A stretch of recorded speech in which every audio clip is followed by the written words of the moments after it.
What's up, everybody? Welcome in. It is episode 6 of the Model Mindset. As always, I am John, my boy BG on the other side here. How we doing, Brian? I'm doing great, man. Doing great. Yes, sir. Yes, sir. Today, we got a pretty cool topic on hand for you guys. And it's funny because every time we do these topics and every time we kind of planned out our roadmap for our conversations in our podcast and all that stuff like that, things just tend to pop up. And they kind of tend to make sense to us in the present moment. And it ties a lot in with what we're talking about today, which is belief. And kind of how to understand it, how to manifest it, where it comes from, the source from when you're a very small child, and how you can adapt as an adult. So there's a ton that can go into today's episode, and we're super pumped to talk about it, man. Yeah, for sure, man. And honestly, before we kick off the episode, one thing I wanted to talk about is on Monday, it was my son Theo. He turned 3. And I just want to take a moment just to talk about it because it was such an amazing day. And so I had taken time off from work. Val had it off from work because of Diwali holiday. She got Diwali off? She got Diwali off. Thank you, South Windsor. Damn, no shit, yeah. Huh? Yeah, they're a melting pot. So luckily for her, we both had time off, and we planned a really special day for Theo. And so we went to a fire station, and shout out to Summers Fire Station, man. Firefighter Brian, he was legit awesome, super interactive with Theo, and it was adorable. It was adorable. And then from there, we went and got him some toys. Went out for lunch, went to Sonny's place here in Summers. And the reason why I bring it up is because we had brought our youngest son to daycare still, but my wife and I were just so present that day with Theo. Yeah. And it was a different kind of present. And the reason why I bring it up is because I felt like I wasn't truly present when I thought I was. And so what I mean by that is I actually was taking time to enjoy the moment, which I rarely do. And I mean, you probably understand as a dad as well, where it's like your mind is always constantly worrying about something or your attention is elsewhere. So no matter if you're at a pumpkin patch or apple picking or something, you're always worried about something, Right. But it allowed me to appreciate how smart he is. And I was inspired by his joy for life, which was crazy because, as a father and as a parent, we see our kids and we know there's going to come a time potentially in their life. And I know I did where, and this is where belief kind of ties into, we tend to change ourselves to fit in with social groups. I remember wearing, Structure, Abercrombie, all that Structure. Stuff. Oh yeah, Structure, dude. I used to love Structure. It's great, man. Cheap. Oh man. and so with that, I kind of was conforming to everybody else rather than being my own self. Yeah. And so it just, because Theo's 3, so it just allowed me to really say, wow, I admire his joy for life, and I hope that he never loses that. Yeah. And with me kind of saying that and being present in that moment, I as a father have to do a great job of actually seeing those signs with the boys if they're either down or maybe losing themselves a little bit, to kind of take it on myself to communicate with them, just seeing what's going on, just reinforce the beliefs that, hey, you can be anything you want to be. You can be anyone who you want to be. Don't let society dictate who you are, because I myself have fallen trap into that, and I find myself now 36, finally comfortable in my own skin, comfortable being vulnerable, comfortable being who I am. And I just, I hope they stay wholesome. I know they won't, but I hope they have that joy for a long time. Yeah. I mean, I think themselves. And I think, as a parent, like you said, you're aware that you are, parenting nonstop. You're aware that you're imprinting on your kids nonstop. But a lot of times you may get caught up in the do's and don'ts rather than the morals and the foundations of who they are as people. And and that's why it was really cool with kind of what we've been listening to and reading about lately, specifically with Bruce Lipton, and how he talks about in that early age range of 0 to 7, kind of what happens. So with children and kind of how it's essentially just a recording phase for them. They are just monitoring, and they are recording everything, and they are 100%. Developing who they are as people and who they are, spiritually and mentally and all that stuff. That's where they're discovering all that, but they're discovering it from what they're seeing. They don't have it in them. They're discovering it and learning it. Learn traits that they're taking in. So, man, do you want to dive in real quick to kind of, real quick just about Bruce and kind of who he is? So when we're referencing him, maybe here with some of the stuff we're talking about, because he shares a lot of the same ideals that I think you and I like. For sure. Maybe just kind of, fill them in who Bruce Lipton is. And kind of when we say Bruce, that's what we're talking about. It's not, Springsteen or some shit. You know what I mean? The boss. The boss. So so this episode was actually on the School of Greatness, and I believe it was August 29th. And the title of the episode is How to Reprogram Your Subconscious Mind to Manifest Your Dream Future. And so this is where Dr. Bruce Lipton talks about how our beliefs are programmed. Now, Dr. Bruce Lipton is a stem cell biologist and a pioneer of epigenetics. Now, in simple terms, what epigenetics is, it's the study of how your behaviors and your environment can cause changes that affect the way your genes essentially will work. Yeah. So as John was talking about before, he really was talking about 0 to 7. You're basically programming your mind, and the thing about that, it's both the good and the bad, right?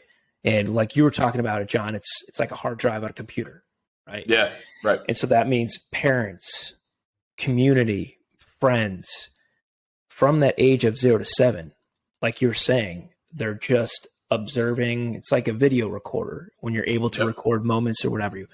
That is what kids are doing. Yeah. And there's no filter. And so we can get caught up in. And so when I honestly, what's really struck for me and what really resonated with me is when he talked about programming your beliefs from age 0 to 7, he mentioned that, hey, you show me an adult at age 75, guarantee you their beliefs are the same from 0 to 7. Mm-hmm. And I was struck by that, because then I started going through my own beliefs and taking inventory of that. Did you find you were doing that, the same thing? Yeah. Especially when he was really hitting home, as far as like when he was making that reference to the computer.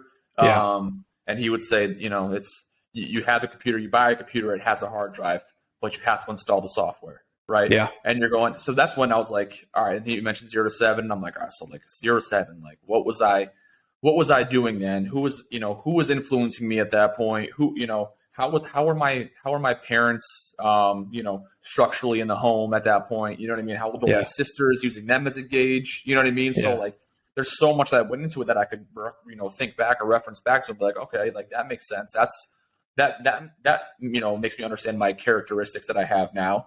So, and it's thinking about, my parents, my aunts, my uncles, and those things, and how their beliefs were shaped from a time frame, 30, 40, 50 years ago. You know what I mean? So like, it's just like things evolve, and, so with that evolution of time and, how the world's changing, I think you'll be able to see and understand how the science has changed behind, belief systems and how it works with manifestation and all that. But also with, just basic ideals, and how people perceive certain things in life too. So, it was a very interesting episode, especially that first portion when he was talking about these things. Yeah. And honestly, when I was doing, I'd say inventory, but also like some self-exploration, one thing that really hit me hard, and I didn't even know this, is, and I fully admit this, I had a false belief that I was dumb for a very long time. And through Bruce talking about programming your beliefs, I was like, why do I think I'm dumb? Right. And man, it's crazy. I started journaling, and because I'm a big journal guy. But what happened is I'm going to take you guys back. Okay, it started Cue the all the music way here. back Yeah. in kindergarten, dude. Yeah. In kindergarten, I stayed back because I went in when I was 4. My birthday falls in December, so I turned 5.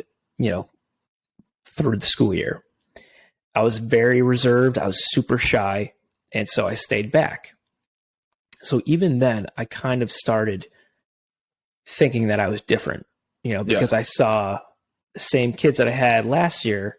They're now in a different grade. So I was starting to kind of put pieces together. But in the 3rd grade, we had this cursive competition, right?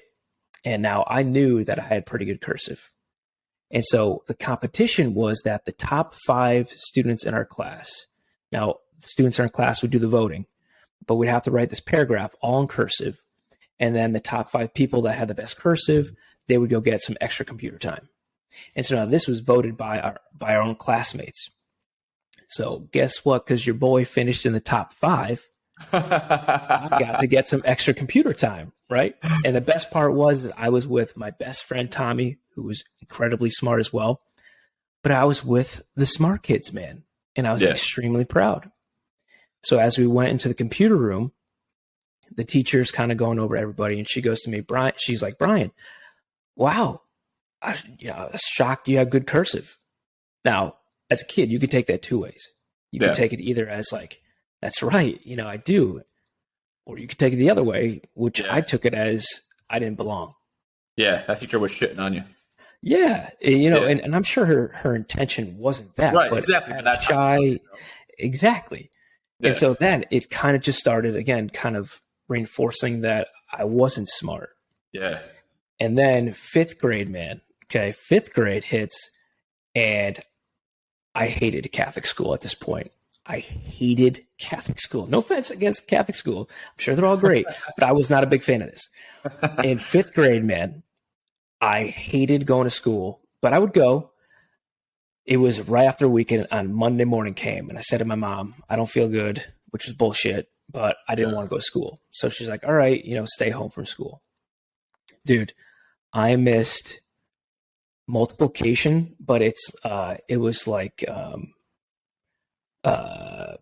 it wasn't like 3 times 3. It was like, 123 times, 56. Yeah, Which, right. I was used to like just a single digit down below. Now they doubled it. I'm like, so we get in. So I get in there, and dude, she throws up 3 equations on the board, and 3 people, one at a time, have to go up and solve it. And she kept changing them. I am profusely sweating because I have absolutely no idea how to do it. No idea. And I'm like, my mind is blown because I'm like, I missed 1 day. I don't know what the hell is going on here. So she calls my name, and I am sweating, dude. I am freaking out. So I go in there, dude. I didn't even know where to start. I was just so overwhelmed and freaking out. Again, I'm a shy kid. I stayed up at that chalkboard for over an hour. We had to go to lunch. Sort of God, dude. I had to go to lunch. And I'm not going to name drop her, but it was a nun. And while I'm standing right next to her at the chalkboard, profusely sweating, shaking, she is like basically saying, come on, don't you know? Like, I taught you this yesterday. She has no idea I was out. No idea. Now, I'm so shy. I'm not even saying like, hey, I was out yesterday, cut me some slack. We go to lunch. All my friends are like, why aren't you saying anything? And I'm like, I am shy, man. Like, why can't you guys say something? So, dude, she even warned me. She's like, you're coming back up after lunch. Don't think you're getting out of this. So I'm like, oh my, this lady's crazy. So she's like, Mr. Chacon. Now everybody had solved their problems. I'm the only one up there, man. So again, picture this. I'm in 5th grade. How old are you in 5th grade? I don't know. 10, 11, 12? 12? Yeah. I go back up, dude. And now my buddy had said that he was going to say something that I was out. Right. So she continues to just put me down, dude. Put me down, put me down. Finally, after like 10 minutes, one of my buddy goes, he wasn't here yesterday. And she goes, Okay, go sit down. Not, I'm sorry. Not, I'll work with you. Nothing. Just go sit down. At that time, I was like, wow, I am really dumb. Like, Yeah. I'm dumb, man. And it started like a trickle effect where I didn't apply myself anymore because I thought it was dumb. So it's like, why? Why even do that? I'm dumb. Yeah.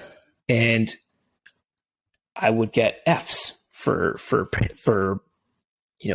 tests that I didn't study for, yet somehow I thought I would pass. Mm-hmm. And then I'd see that F and it would reinforce that I'm stupid. Mm-hmm. But the problem was I wasn't applying myself. So it wasn't that I was dumb. It was that I just wasn't putting in the work, Right. because I had those like reminders like, hey, I got an F. Ah, well, I'm stupid. So makes sense. Mm-hmm. And so when with this podcast episode in particular, I was like, damn, I'm not stupid, because when I apply myself, I get shit done. Yeah. And so how I started reprogramming my mind to say that I am smart, I am intelligent, I would say that every single day. And then when I would do something intelligent, it would reinforce that. Right. Rather than looking at stuff that I made a mistake and saying that I'm dumb. Right. I did the complete opposite, man. And like, Yeah. that was one thing that really stuck me, because I think a lot of people can relate that, where they feel like they're not intelligent. And Mm-hmm. I definitely encourage people to explore that, why they feel that way, because I guarantee you it's a limiting belief and it's bullshit.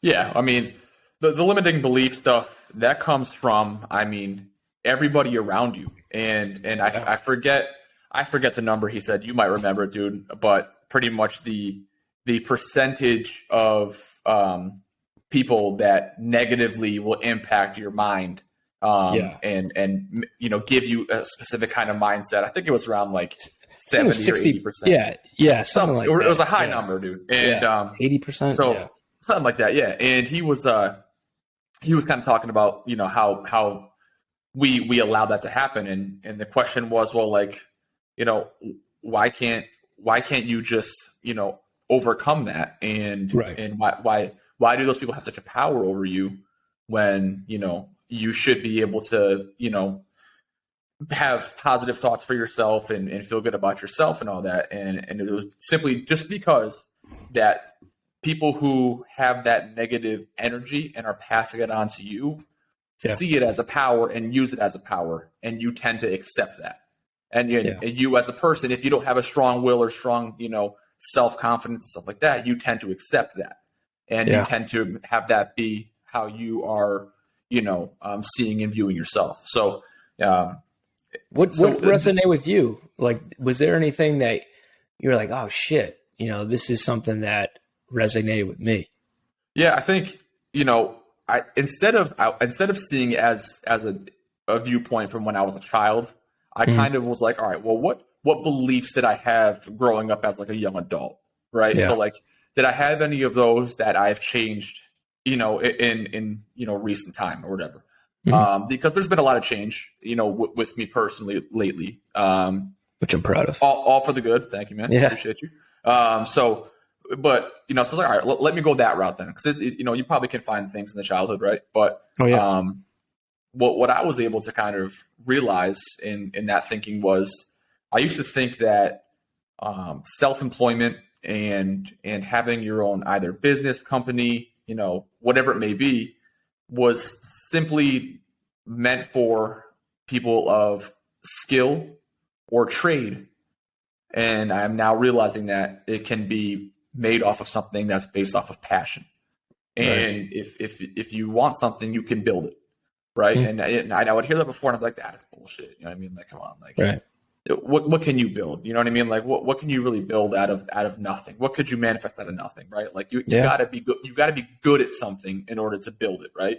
Yeah. And that maybe that's just not the case anymore. And it's certainly something that I'm discovering now with what we're doing here, what we're trying to do as a unit, what we're trying to do, separately. We're basing it off of, passion projects, if you will. Yeah. But man, we have a short-term goal. We have long-term goals. We have Yeah. everything in between. We have plans to get to points A, B, C, and D, and all this stuff. So, and now I see that totally different, where it's just like, you know what, you can build anything you want, and you can have it be as big or small as you want. You just got to put in the work for it. You know what I mean? And I used to just think that, well, you got a skill or you have a trade, whatever you went to school for that, whatever it may be. Okay. That's how you're employed. Landscaping, whatever it may be. Right. But that's where my mind went, where it was, you can build things off of passion. You can have passion and have it be something that you work for daily, to continue to grow with. So, that's the one thing that I think that struck me the most as a person recently. Yeah. Was there anything like success or anything that has changed your mind as well? Like, did you have a different belief on success? Because I did, but I want to know, like, from you first, if you had like a different belief of success, whether it be monetary or possession, determined. So I saw success, and this might very well be based off of like what I grew up with and what I was programmed as to see success as, right? So I saw success as, okay, I have a great family, they're healthy, my wife and I are able to provide for them, they're able to do really fun things, but it wasn't like anything extravagant, right? But that was success. Like everything was moving forward, everything was okay, but now I see success as something a little bit more, where now I see success as, like, for example, and this is small, but I guarantee you, I know you are going to agree with me 100% on this. We're on episode 6. Okay. So we've done 5 episodes. Not that we're counting, because we're not, honestly, we're not. But we get the analytics on our shows, and we kind of run through them and just see how what episodes are hitting a certain chord people, how they're growing, stuff like that.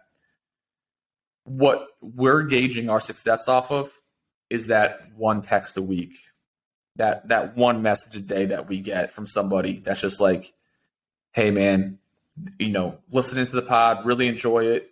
I'm super motivated now, or my spouse is getting really motivated. We're doing these things together. Like, if you're changing someone's life, or changing even someone's day, that could potentially change their life, that you don't even know. Like, I don't even know some of these people. You don't even know some of these people, man. And it's just like, holy shit, like, that's success. Yeah.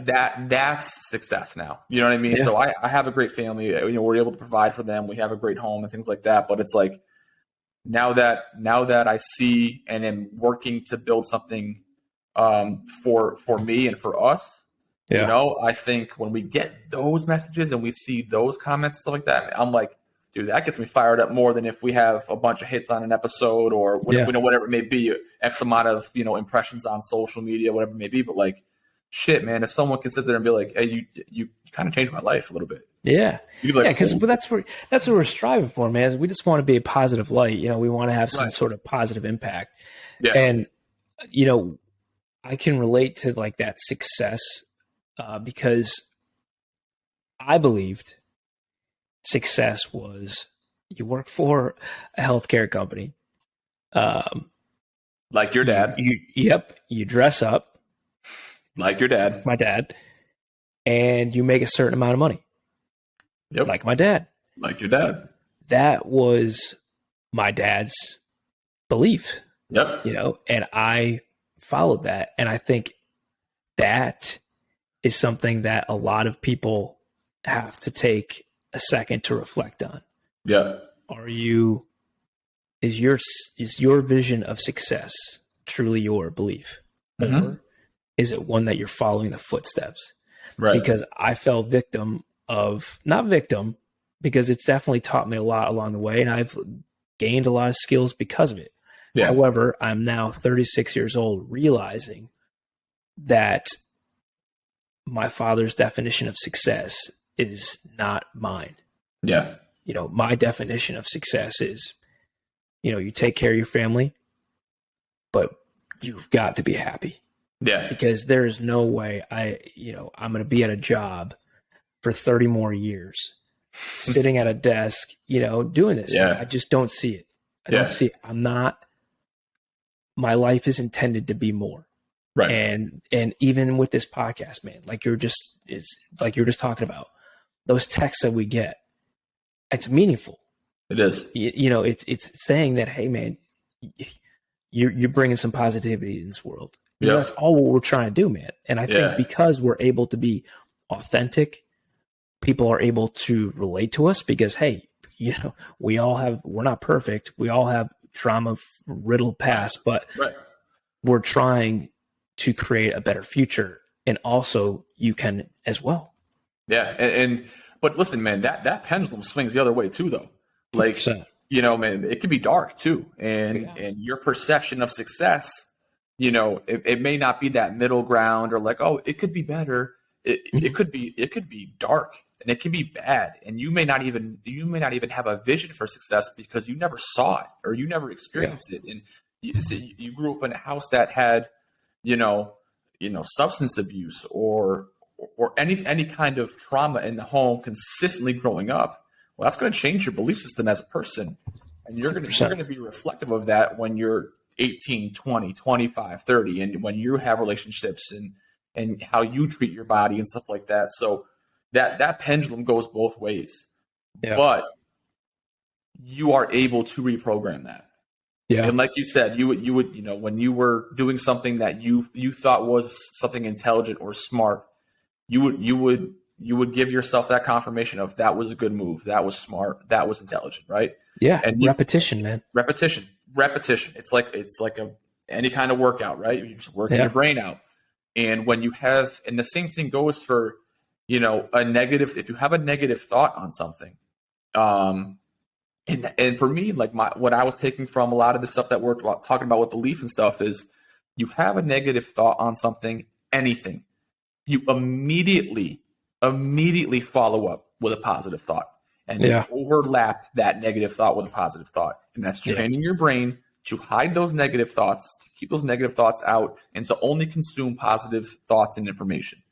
You have to train your brain that way. So if you have a negative thought, immediately the next thought you have will be a positive thought, right? Yeah. And with a lot of what Bruce Lipton was talking about in this specific episode for this podcast is and I'm forgive me for probably using some wrong scientific words here, your frontal cortex of your brain, I believe is what it's called, right? That's responsible for only 5% of like your daily cognitive functions, and the rest of the 95. So that's like your subconscious thoughts, and the rest of the 95 is just active thinking. That's pretty much what he was talking about there, and that 95% is just you reacting and you thinking. And in reality, you need to make that 5% a much larger part of your day and a part of your function, because that's where all that's that hard drive, right? That's that software you've had installed and all that. That's what makes you act the way you do and do the things you do. And did you find, like, because I know you've been working on your mindset for quite some time now.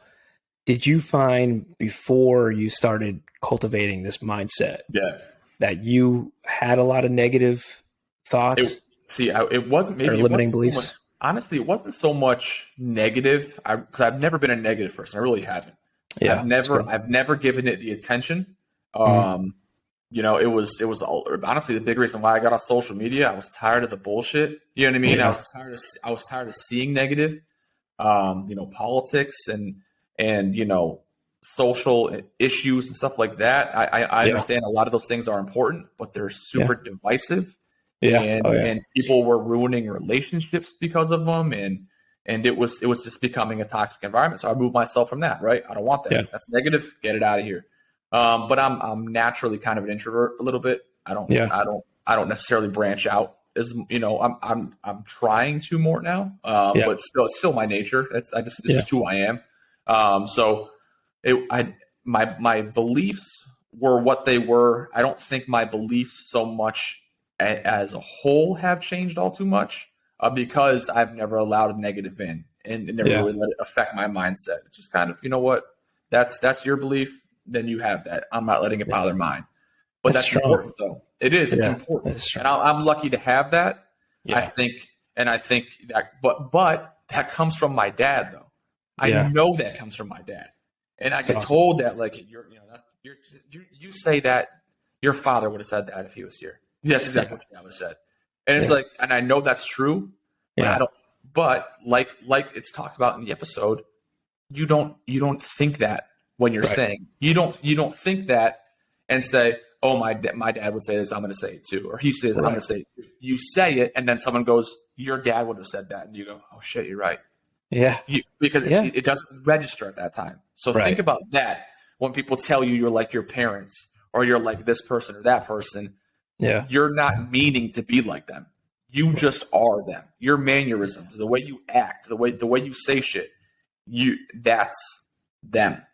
Yeah. But it's just because you hit record on all that shit from 0 to 7, and you just absorbed all that. So it's super interesting. But I think it brought awareness, man. Like it totally brought awareness to something that I never really truly sat back and thought about until this episode. And then I was like, holy shit. Yeah. Some of this stuff is not how I truly believe, you know? And one thing, like, you know, the societal norm of being a man is, you know, don't show emotion, don't cry, don't be weak, you know? Yeah.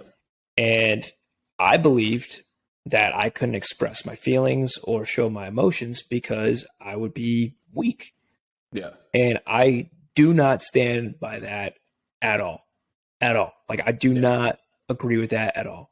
And you know what, don't get me wrong. I guarantee you there's some dudes that are gonna be like, dude, you're being a bitch. And it's no. I'm comfortable being fucking vulnerable. Right. And I know when to be strong. Yeah. And I also know when, hey, whoever it can't express their feelings out there, either as a man or a woman, I'm telling you right now, either start journaling or really start opening up to your significant other or your friends, because it's fucking liberating. And so, and my friends will say this now, is I'm very open. I'm very open, which allows them to also open up as well. Right. And so I think that was a total, and it's dangerous because even our kids now are taught that as well. Like, you know, don't show weakness, don't cry if you're a boy. And it's like, no, let them be sad. So let them absorb that. Let me ask you this then. All right. Yeah. Because as parents, okay. And for the parents who are listening. So think about this. How often are you aware of maybe the way you're acting in front of your kids when you're not communicating with them?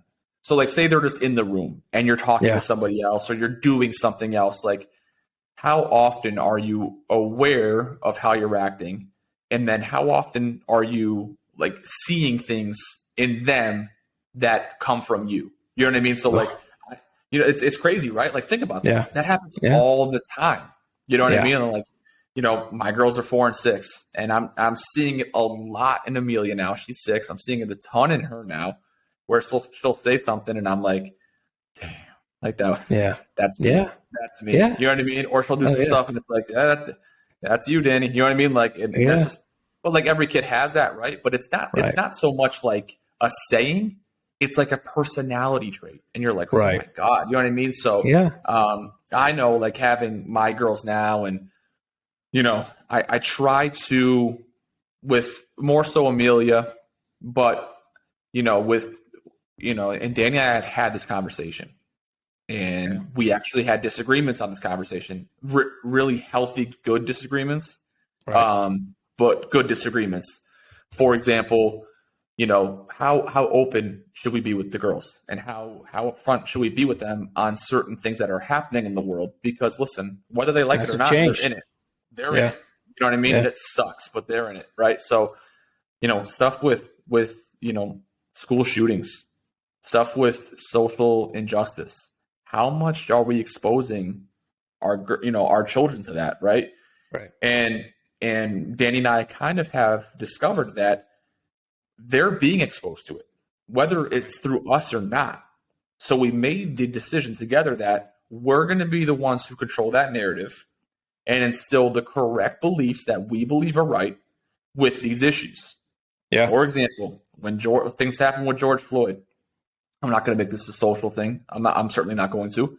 But when things happened with George Floyd, we made sure that, I mean, I think Mill was probably 4, maybe 5. Maybe 5. We filled her in on what happened. We let her know exactly what happened and why it happened. And we felt that was extremely important. We were making sure that she knows, and even Mallory, if she was in the room there, we made sure she knew that there is no excuse for behavior that is malicious, that is nasty based on someone's race, ethnicity, religious beliefs, doesn't matter. It is inexcusable. People are entitled to believe what they want, to look like what they want to look like, or whether they chose to or not. It doesn't matter. Yeah. So that's the kind of stuff that we were, we make sure those important issues, we're very firm on that stuff. Yeah. And we're hoping that because we're firm on that record button is really hit hard at that moment. And you're absorbing all that. Listen, not everyone has the same beliefs as you, and people will grow up in the household and have different views on what you believe in your household, and that's fine. Yeah. But it's my household. All right. And I'm in charge of parenting my child and teaching my child, and I will teach them certain things are non-negotiable like that. We will talk about school shootings because they're in it. My 4-year-old and 6-year-olds are in fucking lockdown drills in school. It's horrifying. As a parent, it's horrifying. When I hear that my kid had a lockdown, when I hear that people are calling into the schools and making these threats to have these kids panic and have these parents panic. And it's like, all right, you know what? We have to have some real conversations here. And some of them are really uncomfortable. And some of them I did not want to have. And I had that disagreement with Danny when it was like, no, I'm not ready to have that conversation with her yet. I don't want her to be afraid of certain things. I don't want her to believe that when she goes to school, she's in danger. But she's having drills in school that will tell her, you do this if you're in danger. So what do we do? You know what I mean? So it's a damned if you do, damned if you don't type of thing with when you have kids. And for those of you who have kids, I know this is resonating with you. I know that I can text my sister and talk to her about this shit and say how awful it is, because I know she feels the exact same way I do. So when it comes to those things, I think it's important to use those people in your life, checking on them. Hey, everything okay at their school? Everything okay with, the kids with this, and ask maybe sometimes, well, did you talk about this with them? Did you not? So you can have beliefs be constructed and be molded by not just you, but your immediate pack, your family, you know what I mean? And the people you surround yourself with, because they're impacting your beliefs every day. Yeah. But, you have to rely on them too. So not to go on a big tangent on that stuff. No, but and one thing is so important to me in my household.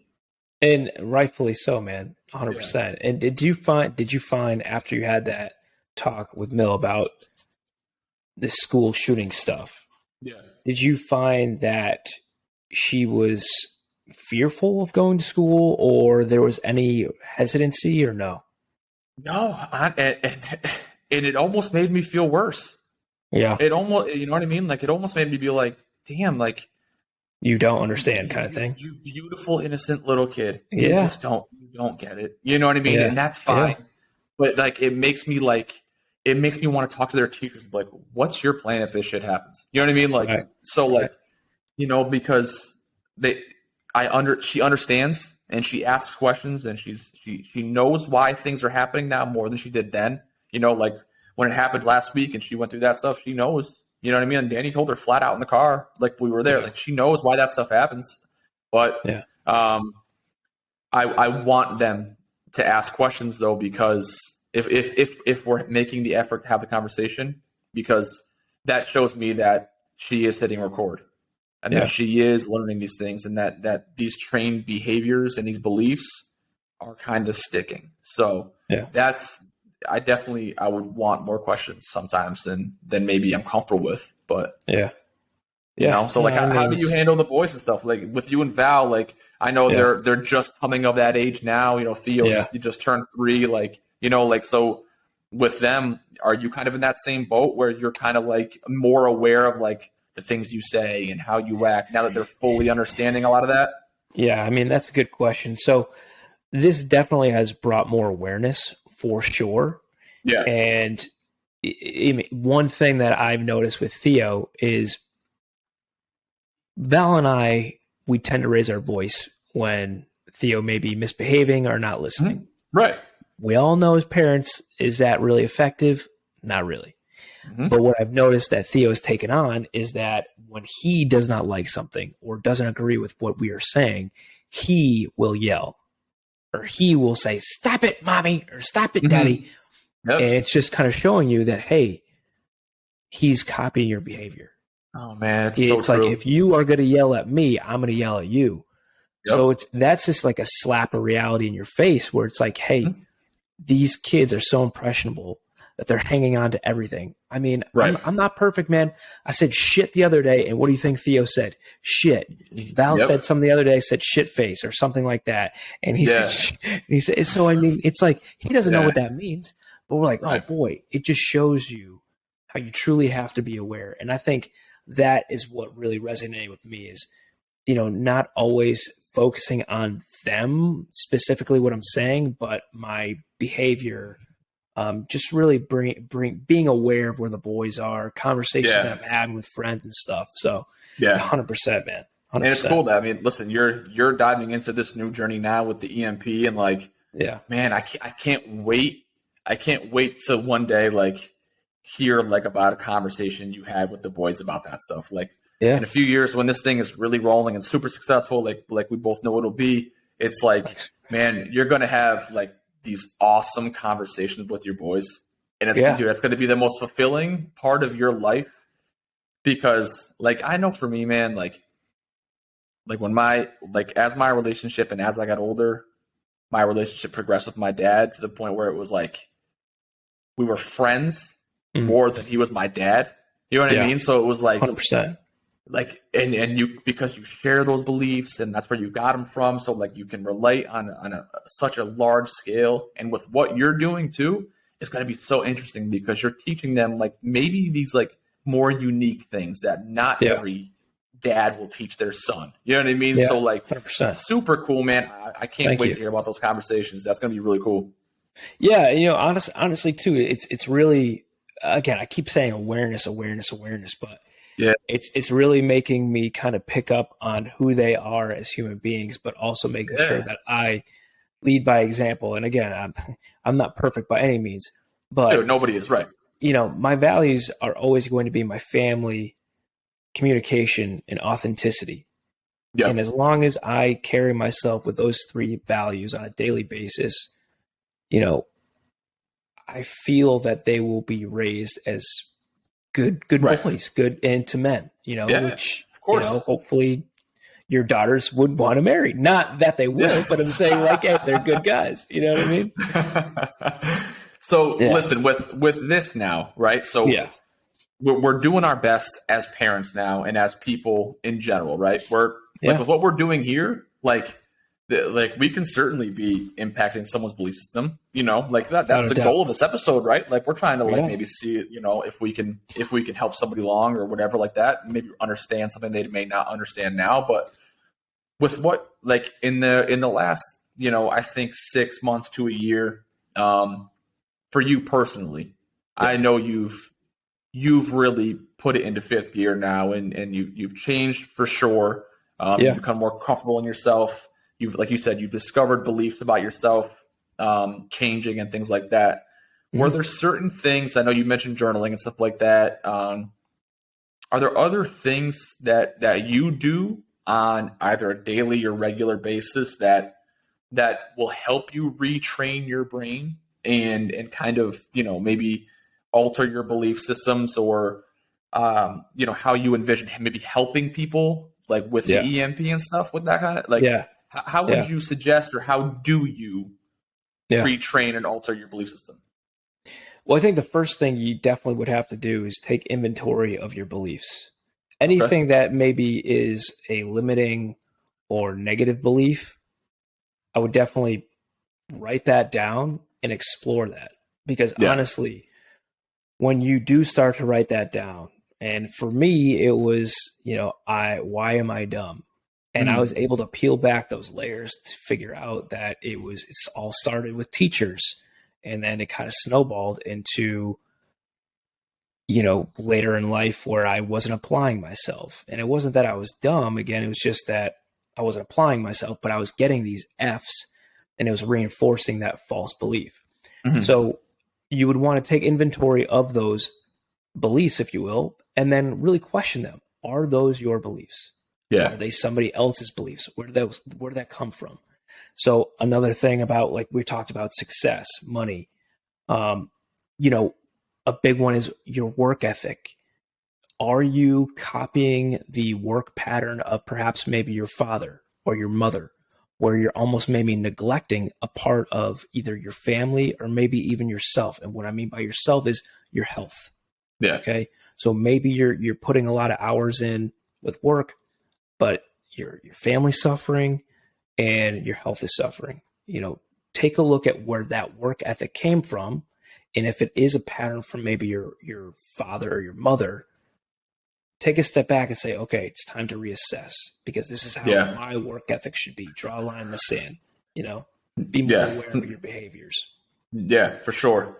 I think with that too, like for me, like in what I would be doing now to maybe alter beliefs, or even now I'm a big believer in manifesting things and manifesting beliefs, right? And that's changed a lot for me. And what exactly do you mean by that? So I mean, like, I essentially will put things out into the universe, and expect them to manifest, because I feel like my energy is strong enough and my beliefs are strong enough that I can manifest whatever I want. And obviously, you know what I mean? Like, not. And do you have an example of it, like actually working? You have to put in work in order to manifest things. Okay, right, 100%. You can't just say you want something and it happens, but you have to work for it, right? Yeah. So we can, with what we're doing here, with you with the EMP, me with personal training, it's manifesting that. Like, I know, okay, in a year's time, I'm going to be doing X, Y, and Z with this. I know it. That's where I'm going to be. And I keep that belief and I keep that positive energy and I keep putting it out and putting it out and putting it out with my work and with my attitude, and that stuff will come true. That will happen. Okay.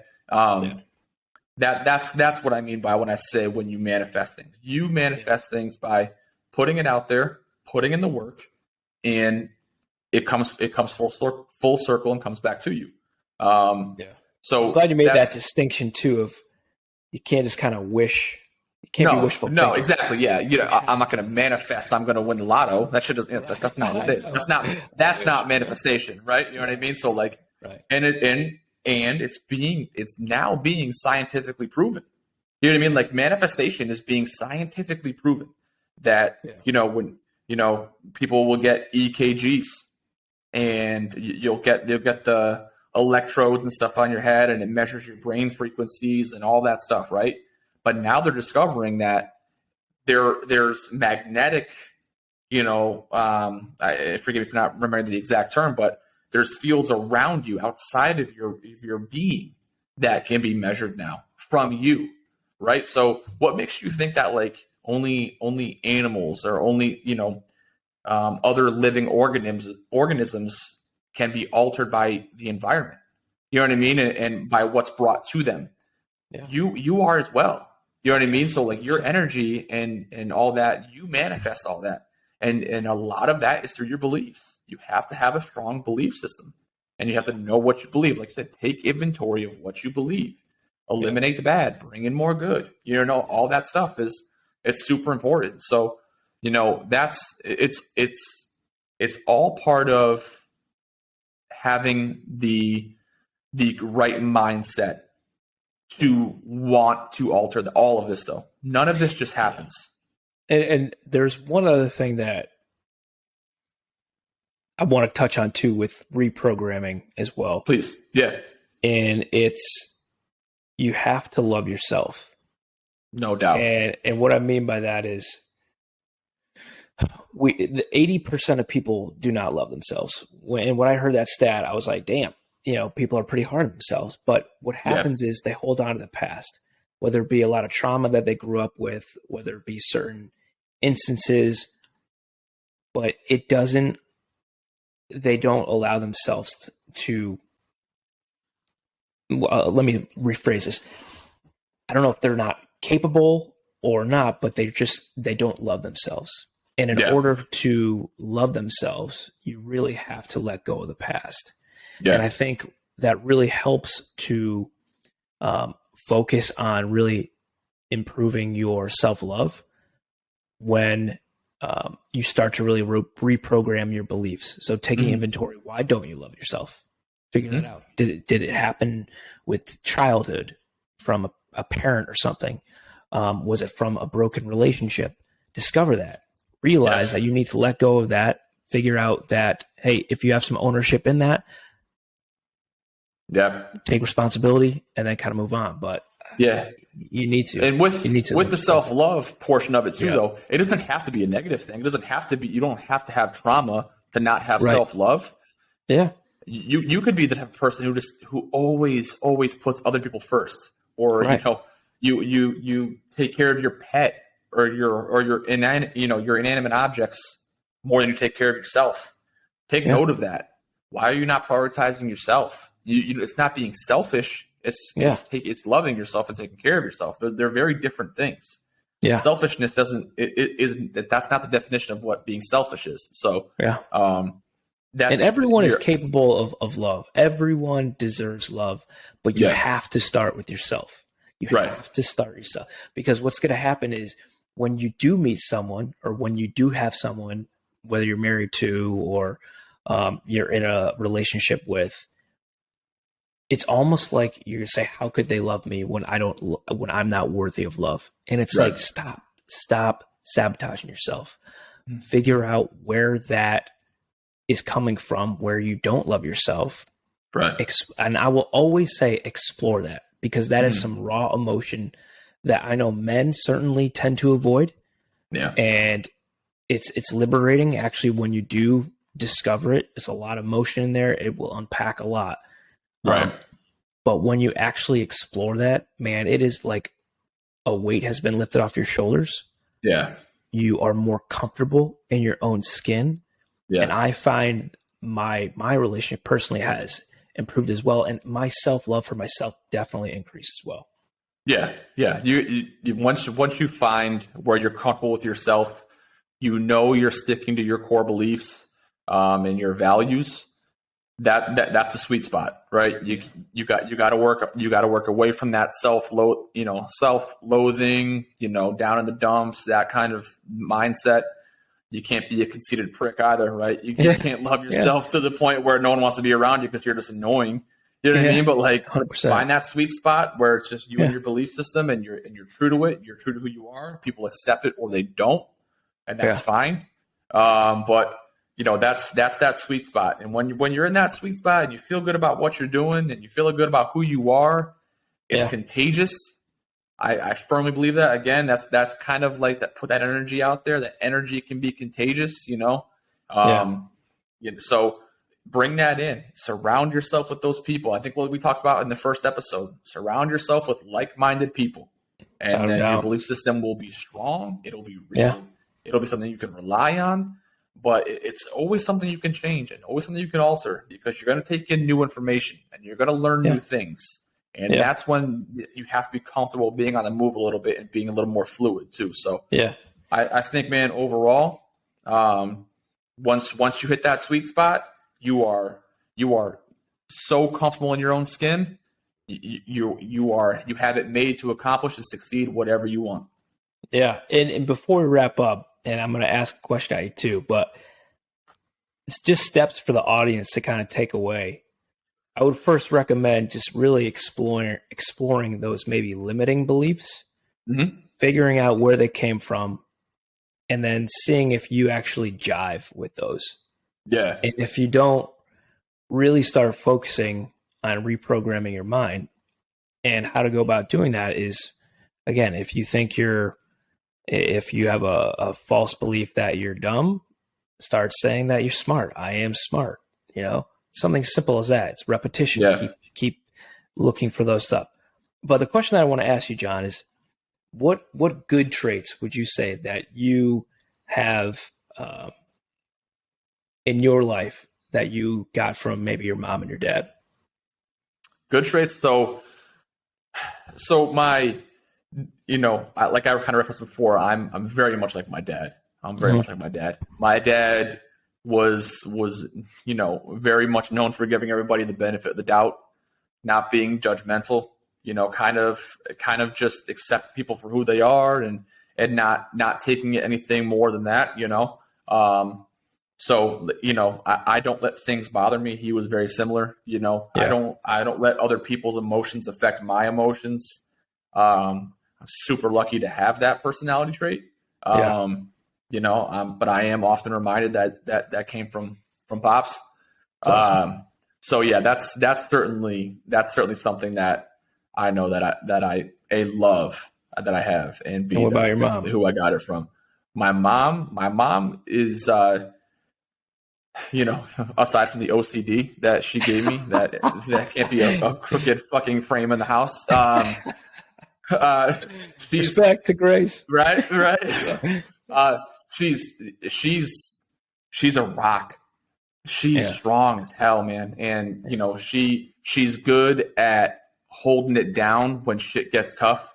You know what I mean? So, and there's no one I've learned that better from than her. She's just like, she's the constant that's just, if shit's rough, she finds a way to kind of put that killer face on and kind of just move through it.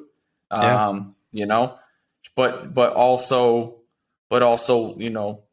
can have that vulnerable like moment, where she taught me that it was okay to have that, and kind of be a little bit more vulnerable or emotional, even in private, more so in private, she certainly doesn't give too much away in front of people, but so that's the one trait that I definitely got from her too. What about you, man? That's a good question. Awesome. Look at you firing that shit away, dude.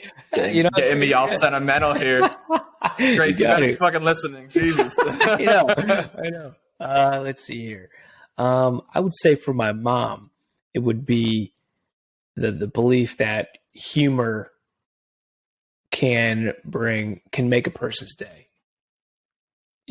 And my mom has like one of the best smiles, and she can light up a room with her sense of humor. I remember when she had first met Val, my mom was making her laugh so hard, and I think she goes out of her way to really make sure that she can put a smile on people's faces with her sense of humor. Yeah. And I think I have that. Luckily I have that too. And then you do, yeah. I would say, with my dad, that there's strength and kindness. And what I mean by that is never change your character. My dad is a kind human being. Anyone that has ever met my father, you would know that he is one of the kindest people on the face of the earth. Not even a question. Yeah. And so with me, it really, my belief is even in those trying times, you will always be kind. Because you have no idea what that other person that you're talking to is going through. Right. So I will never go out of my character and be unkind. So I appreciate you throwing it back at me. Yeah, well, yeah. Our dads also gave us really awesome hairlines. So what the fuck is that about? Yeah, seriously. These guys, man. I'd rather be an asshole and have a full head of hair, Dad. You know what I mean? Like, man, I would kill some flow for sure. Right? Yeah. All right. Well, we'll wrap it up here, guys. Thank you so much for listening in. Again, this is episode 6. Your support throughout the last month and a half has meant a ton to Brian and I. Keep the messages rolling. If you have suggestions, we're all ears. If you have topics you want us to cover, we're all ears. We definitely want to make sure we're covering stuff you guys want to listen to. So, you can always reach us on our social medias. Follow us on our new IG page at Model Mindset Podcast.